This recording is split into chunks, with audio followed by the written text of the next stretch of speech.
সালামের ইজ্জতের হেফাজত করার জন্য, খতমে নবুয়তের কর্মী হওয়ার জন্য আমাদের কোনো টেনশন এবং ভয় আছে?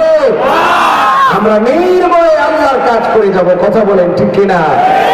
বিজয় আমাদেরই হবে। আল্লাহ এটাই বলেছেন, ওয়ালা তাহিনু ওয়ালা তাহজানু ওয়া আনতুমুল আ'লাউনা ইন কুনতুম মুমিনিন। তোমরাই বিজয় হবে। আল্লাহ তাআলার এই ওয়াদা আল্লাহ তাআলা বারবার পূরণ করেছেন, ওয়াদা রক্ষা করেছেন। যারা বিশ্বাসী, যারা মুমিন, আল্লাহ তাদেরকে বিজয় দিয়েছেন। নবী আলাইহিস সালাতু ওয়াস সালামকে আল্লাহ বিজয় দিয়েছেন, সাহাবায়ে কেরামকে আল্লাহ বিজয় দিয়েছেন, আমাদের আকাবির ওলামায়ে কেরামকে আল্লাহ বিজয় দিয়েছেন, সর্বস্তরের মুসলমানদেরকে আল্লাহ বিজয় দিয়েছেন। কারণ মুমিনদের পক্ষে আল্লাহ আছে, আর কাফের মুশরিকদের পক্ষে শয়তান আছে। আর আল্লাহর শক্তির সামনে শয়তানি শক্তি টিকতে পারে না। কথা বলে ঠিক? এই জন্য মুহতারাম হাজিরিন, আমাদেরকে বিজয় অর্জন করতে হলে আমাদেরকে বিশ্বাসী হতে হবে, মুমিন হতে হবে, ঈমানটাকে মজবুত করতে হবে।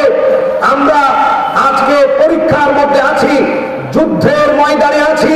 আমাদেরকে সফলতা অর্জন করতে হলে, বিজয় লাভ করতে হলে, ব্যক্তিগত জীবনে বিজয় লাভ করতে হলে, পারিবারিক জীবনে বিজয় লাভ করতে হলে, সামাজিক জীবনের সফলতা ছিনিয়ে আনতে হলে, রাষ্ট্রীয় জীবনের সফলতা ছিনিয়ে আনতে হলে, আন্তর্জাতিক অঙ্গনে আমরা মুসলমানরা মাথা উঁচু করে বসবাস করতে হলে, ফিলিস্তিনের মুসলমানদেরকে বিজয় ছিনিয়ে আনতে হলে, বাইতুল মুকাদ্দাসকে রক্ষা করতে হলে, বাবরি মসজিদকে পুনরায় আবার মসজিদ নির্মাণ করতে হলে, আমাদের বাংলাদেশের স্বাধীনতা সার্বভৌমত্বকে রক্ষা করতে হলে, আল্লাহর নবীর ইজ্জতের হেফাজত করতে হলে, বাংলাদেশের রাষ্ট্রীয়ভাবে সংসদে কাদিয়ানীদেরকে রাষ্ট্রীয়ভাবে অমুসলিম ঘোষণা করতে হলে আমাদের মজবুত ঈমানের দরকার।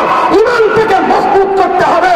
আর মুসলমান ঈমান যদি মজবুত হয়ে যায়, পৃথিবীর কোন পরাশক্তির ক্ষমতা নয় আমাদের মুসলমানকে দাবিয়ে রাখার। কথা বলে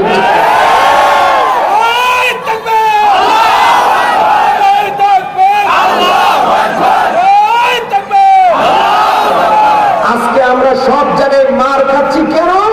আমাদের ঈমান দুর্বল। কথা বলেন ঠিক কিনা? ওই ইহুদিরা আমাদের 50,000 মুসলমানকে হত্যা করেছে। 1 বছরের ব্যবধানে 50,000 মুসলমানকে শহীদ করেছে। 880টি মসজিদকে তারা ভেঙেছে। ওই গাজাতে 1 বছরে বোমা মেরে আমাদের 900 মসজিদকে মাটির সাথে মিশিয়ে দিয়েছে।